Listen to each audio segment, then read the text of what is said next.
All right, everyone. Hello and welcome into the day after Indianapolis. Your comments, my reactions, our video. This is our collaborative effort following the preseason matchup the other day between the Minnesota Vikings and the Indianapolis Colts. Before we get into your comments and how you're feeling about the Vikings right now, a couple housekeeping notes in terms of roster transactions for the Minnesota Vikings today. Everson Griffen is back after a one-year hiatus. He has returned to the Minnesota Vikings in an official capacity as of today. He was at practice. He talked to the media. He was wearing number 58, which was kind of bizarre, but he did mention during his media availability segment that he would be talking to Michael Pierce about getting number 97 back, and Michael Pierce sounds open to that idea. So hope you didn't buy a Michael Pierce number 97 jersey, which I guess that would be pretty unique if you did. Other transactional notes that I think might be significant would be Janarius Robinson being waived with the IR designation. That sort of came out of nowhere to me. I didn't really get an inkling that he was going to be headed to that direction. Danny Etling was let go, so that leaves us with the original four quarterbacks that we started with on this roster.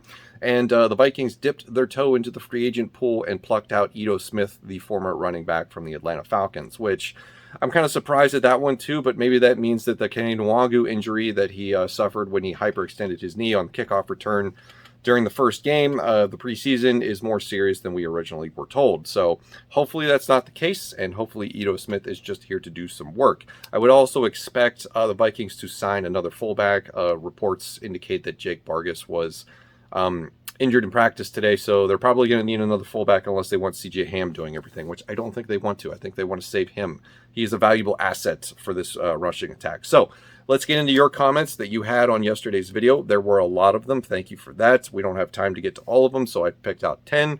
I'm going to read them and then react to them, and this will be our collaboration for the week.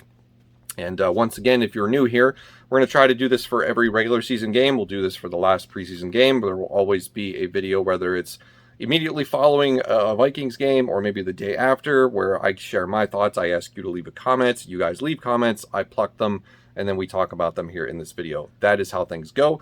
Let's get into the comments. So first one comes from Self-Help. They say the Vikings need to somehow fix left tackle. Can't they just sign Nick Easton and have him play there? So shout out to real Vikings fans who understand that reference. I wanted to pick this one just to highlight the fact that we're talking about Nick Easton. I don't think that they're going to bring him back, as funny as that joke is, but I hate to be the bearer of bad news, at least in my personal opinion. I think the Vikings as a team, organization, coaching staff, whatever the case may be, they're looking at their current offensive line situation, and I think that they're pretty happy with what they have. Now, us from an outside point of view, this makes us physically ill, right? Because we don't want Rashad Hill to be the starting left tackle for the Minnesota Vikings for any significant amount of time. I am on the record of having said that I believe the Christian Darrisaw injury is more significant than we're being told, and that he's going to miss at least the first month of the season. I stand by that. He could be physically ready. He could be, given the green light in terms of his health and conditioning. But just from the sheer fact that he's missed, basically all of practice, he hasn't played one snap of the preseason, didn't participate OTAs, didn't participate in minicamp. He's just been on the sideline doing his own thing. He's just not ready. It would be a disservice to this offense to throw out a rookie who has not had the proper amount of time and preparation to get acclimated to the NFL. When you have Rashad Hill on the roster, now is Rashad Hill an ideal candidate to protect the blind side of Kirk Cousins? No, absolutely not. We saw that on full display against the Colts, but he's our best option right now. Is it too late to bring in a guy like Russell Okung? I don't know. That's up for debate, because I don't know how much time Russell Okung would need to get acclimated to the Vikings himself. So here we are. I think the Vikings are satisfied with what they have, because they brought Rashad Hill back with the sense and designation that he would be a backup swing tackle and he would play in an emergency when they would need him. And they're probably looking at the situation saying, hey, this is what we signed him to do anyway. We might as well see this through. So I think that's how they're viewing things, and I think that's how this is going to go. Next comment comes from Samson. They say people expecting the offense to be good this year because it was last year was a mistake. So interestingly enough, I read this and I reflected on it because it raises a valid criticism and raises a good point. The Vikings were really good on offense last year. Maybe not the first half of the season, but they definitely kicked it into high gear after the bye week. And we had one of the best seasons from a rookie wide receiver. Kirk Cousins statistically was really good in the second half. Dalvin Cook probably could have won or competed more aggressively for the rushing title had he not missed time. Just, good things to say about the offense all across the board. As this comment astutely points out, we are a prime candidate to regress in that category because duplicating seasons like that, the one that we just had, kind of difficult to do. So to sort of look at the offense, which was the focal point after the preseason game against the Colts, because it's the second weekend in a row where it's like, where's the offense? We could be looking at a regression. Now, there's the argument that it's just preseason, it doesn't count, blah, blah, blah, blah. But, maybe this is a sign. Who knows? But there's definitely a possibility where this offense doesn't live up to what we thought it was this year based on last year. Next comment comes from Always Great USA. They say, is it really fair to judge the Vikings offense when they are missing their top two players, those being Justin Jefferson and Dalvin Cook? Yes, it is with context. So the context of the situation is that I am not, and I think most people are not, judging the Vikings offense on a full grading scale, right? Because we all understand this is the preseason. We all understand this is dress rehearsal time. This is practice time. This is just, getting into rhythm, getting used to your surroundings, getting used to your teammates, whether they have changed or whether they're the same, getting acclimated to the playbook, figuring out how you want to run things. This is the feeling things out time. This is the getting ready for the big dance, the regular season. But I still think it's fair to criticize them and judge them for extremely poor performances, right? Because you look around the other preseason games around the league, Tua Tagovailoa is slinging it in his preseason games. We're seeing rookies like Justin Fields, Zach Wilson, Trey Lance put on big performances. Now, the counter argument to that is that they're playing against, they're performing in preseason against backups and players who probably won't see a significant amount of playing time. It's a balancing act, really, when you are trying to figure out what the fair criticism is against an offense. And I think the things that we have said so far about this offense being inept have been fair, because even though it's backups against backups and third stringers against third stringers, I would still like to see some production at an NFL worthy level from these guys because they're NFL players. And I need something really to sort of lean on when it comes to how I feel about this team heading into the regular season. If the product doesn't look great in practice, I don't have confidence that it's going to look good during the real thing. So that's kind of where I'm at with that category. Next comment comes from Evan Downs. I'm still very concerned with Kubiak's play calling. Let's hope it's just because it's preseason. Now, I have read reports that because of the practice situation regarding Kellen Mond, where he basically missed a week and a half, and a whole bunch of other things, that Clint Kubiak and the Vikings offense have been operating out of a limited playbook. It's not all there. It's basically like, imagine a playbook that's like 100 pages, for example.